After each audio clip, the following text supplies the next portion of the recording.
What would an extra £10,000 mean to you?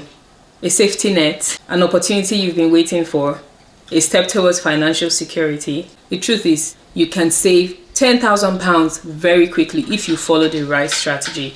In this video, I will tell you step by step how you can save £10,000. That's not just a number, it's peace of mind, it's financial security, it's confidence. Here's what I think. If you save £10,000, you will save 20. If you save 20, you save 50, and then you save 100, and up and up and up.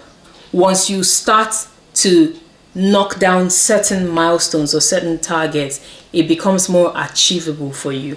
That's one. Secondly, you need to have an emergency fund. If you have £10,000 in emergency funds, then the possibility of falling into debt that's unplanned or unexpected or not strategic is lower, right? So nobody's going to hit you with some sort of repair. Maybe your boiler, it's not working and you need to buy a new one or fix it, or your roof is falling apart and then you need to go into debt to try and fix those problems. It wouldn't happen to you because you've got savings.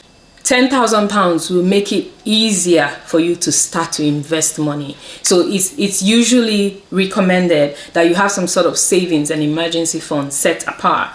Then you can start to invest. So if you've saved £10,000, you have more confidence to take the kind of risk that is really your level of risk, to start to invest that money, to grow more, make more money and get more for yourself. And then there's the freedom it gives you. Say you don't like your job, not me, I like my job, but say you don't like your job and you need to quit. If you have £10,000 saved, then you can start to say, okay, I think I'll be fine for the next 6 months with what I've saved, depending on your spending habits.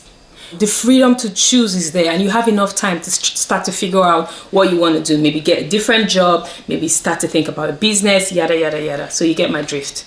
What if I keep spending what I have saved?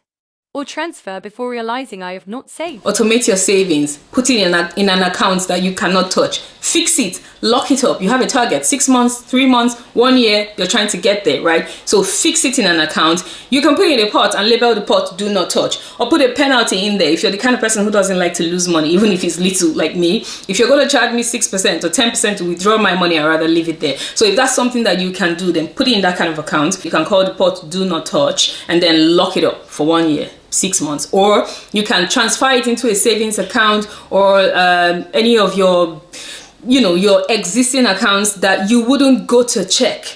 Don't go and look at the money in that savings account until it's 3 months, 6 months, or 1 year, or 2 years, however long you have set aside for you to save your £10,000. If you can forget about it and automate it, then it grows. Forget about the time, right?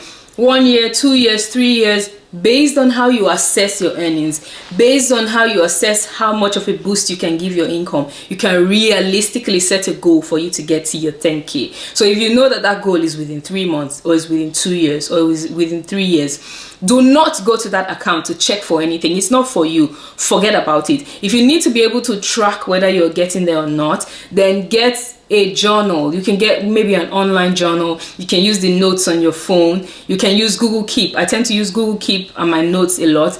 And then I have a journal because I also like to write stuff down. So I've got my personal goals, my career goals, my financial goals, and then my savings pattern in that journal. So month 1, you just write what you saved. Month 2, you can write what you save. You can increase or reduce as you go. But if you reduce, if you put in less in a particular month, try to behave like you're owing that account and then go back and make it back up. Okay, now the strategy to save £10,000, it always starts in your head.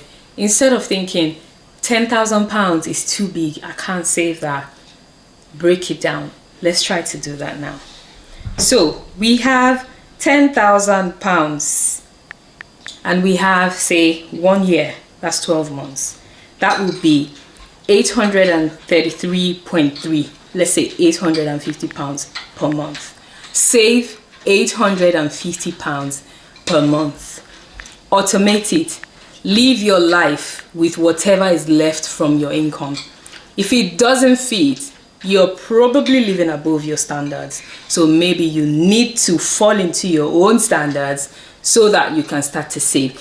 If it's impossible to do right away, then make a plan towards the next few months to switch your standard of living, to switch your practices and the way you live your life, to be able to afford to save £850 per month. Okay, so if you earn enough to be able to do that, let's say you break it down into 6 months. So we've got £10,000 in 6 months. You will save 1,666.7. So let's say you would save £1,700 per month to be able to save £10,000. Am I making sense? I'm talking to you already know what you can do and how you can cut back to be able to achieve that. You see what that's doing? So let's say you can afford to do it in 3 months. So you divide 10,000 by 3 months and you're only saving £3,400 or £3,350 per month. And then you have £10,000 saved. Cut expenses and free up cash. Most people don't realize how much money slips away when they maintain their current spending habits. You can cut off some kind of things. Like I said earlier, switch up your lifestyle. Live within your means just so that you can be able to plan for your future. You will be surprised how much you get back, how much you can save if you do those little tweaks. Also, there's so many money leaks that people tend to ignore. Those unnecessary subscriptions. You think it's small. It's £5 here. It's £2 here. It's £4 here. If you disconnect from subscriptions that are not necessary and you track it at the end of the month, you will be surprised how much you have left in your account that you can transfer into a savings account. It could be subscriptions, it could be unnecessary hidden fees for stuff that you actually need, but there are hidden fees underneath it that you think is too small. Doesn't really matter. It does when you have a goal in mind. So start to track all of those things. Start to notice the small amounts that you think are small. Come back to me and tell me the difference it makes for you. And then finally, people are not aware that you can actually negotiate stuff, or you can find the best deals. Say you're looking for insurance, you go in there and you just Google something and then you do the first one you see, you subscribe to it, not knowing that if you go and compare the market, you can get so many more options that will save you something at the end of the month. It's not about that individual single savings. It's about how it adds up. Even in a house where you're living, if they give you a parking space and you don't drive, why don't you negotiate with the landlord to reduce the cost of the parking space from your rent? And then the landlord can do whatever they want with the parking space, and then you get to pay less rent, and that's money that goes straight to your savings. Remember, that money is not for you to spend or to, add for all of those unnecessary bills. You can put that in your savings account. Does that make sense? And then my favorite, the no spend challenge. If you can do no spend challenge for 1 full year and you don't have your savings target, come back to me and I'll give you your money back. Okay, I'm joking. But yeah, it's very effective. It's something that I do all the time, so I can tell you for free. If you can practice that no spend challenge with a goal in mind, it will not disappoint you if you're consistent, if you're faithful. All right? Boost your income. That's the fastest way to get to 10K. I know, you're already working too hard, but there are a lot of things that you can do on the side. You can do online gigs, you can do Uber with your weekends, you can rent your spare room out, you can rent your car out, you can rent your garage out to get some extra money. You can teach what you know. You've got skills, you know things that you're just sitting and keeping to yourself that people will be happy to pay for. Those of you that are so comfortable, you're comfortable where you are, you don't like to put any extra effort, this is not the time for being comfortable. If you have a goal, you need to step out of your comfort zone to be able to get to that goal. So if you don't have a skill, learn a skill. Learn how to, do handyman stuff, handywoman, fix the bed frame, hang a TV up. Even if you can get £1,000 extra a month, you don't even need to get to 1,000 from our breakdown. We calculated 850. So give yourself a goal that I'm going to make extra 500 or extra £400 per month from something extra, something on the side. You have stuff that you're not using. Open an account on Vinted and sell them off. Go to eBay, Amazon, and sell them off, because they're just looking at you. They're not doing anything there. So put them towards achieving your long-term goal. This is not the time to sit down and be comfortable. There's so much that is in you. You need to be able to access it. Dig in, find it, and then put that money towards your savings. Where you are at work, don't be afraid to negotiate. When opportunity comes to you, don't be afraid to ask questions.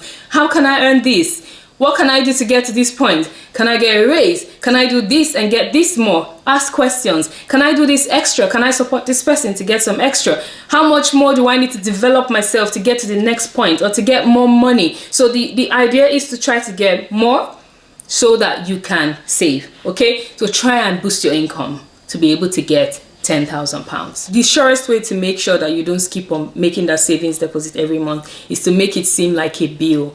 So automate it just like you do your rent, your water bill, your council tax, or your other bills. So immediately hits your account, it automatically goes into that savings account, which is fixed, which you can't touch, which you won't touch. All right. It's a matter of having a plan, disciplining yourself, forming new habits, being consistent, following through. So if you can do all of this within the time that you have set for yourself, you will get your 10K in savings. If any of these tips were valuable to you, please tell me in the comments which one is valuable to you and which one you think you will be able to start using. If you like this video, please subscribe to my channel, and I'll see you in the next video. Bye.